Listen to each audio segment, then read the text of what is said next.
I watched her through the window, laughing in the garden. Her laughter wasn't melodic, it was brittle, cracking through the air like snapping twigs. Rachel had always been practical, reserved even, but in the last few days, she's transformed into someone I hardly recognize. At first, I chalked it up to her new museum job, cataloging ancient artifacts. She came home flushed with stories of forgotten relics, her excitement spilling into long monologues. Then, a few nights ago, she brought it home. The mask. It was grotesque, blackened with age, its surface carved with swirling patterns that shimmered faintly, but its grin unnerved me most, impossibly wide, with jagged teeth etched deep into the wood. It's for inspiration, she said, settling it on the mantel. Isn't it delightful? I didn't respond. That night, I dreamed of her standing at the foot of our bed, the mask in her hands. Her face was hidden in the shadows, but her laughter rang, dry and hollow. When I woke, the mask had shifted on the mantel, its smile tilted as though mocking me. By the third day, Rachel stopped coming to bed.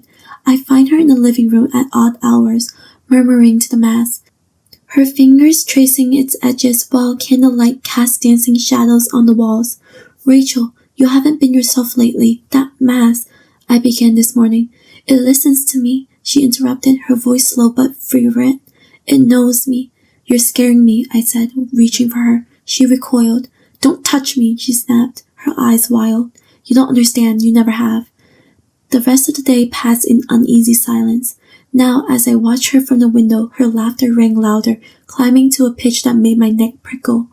She was barefoot, spinning in lazy circles, her head thrown back. The mask, strapped tightly to her face, gleamed under the moonlight. I stepped outside, the scent of damp earth thick in the air. Rachel, I called, my voice trembling. Take that thing off. She froze mid-spin, her head snapping towards me unnaturally fast. The mask's hollow eyes locked onto mine. I can't, she said softly. Her voice was layered now, her unusual tone intertwined with something deeper, raspier. It's a part of me. Her hands reached for the mask's edges, but instead of removing it, she pulled it tighter. Her laughter erupted again, a sound too large for her small frame. It filled the garden, the house, the world. And then she was gone. All that remained was the mask, lying in the grass, its jagged smile turned upwards.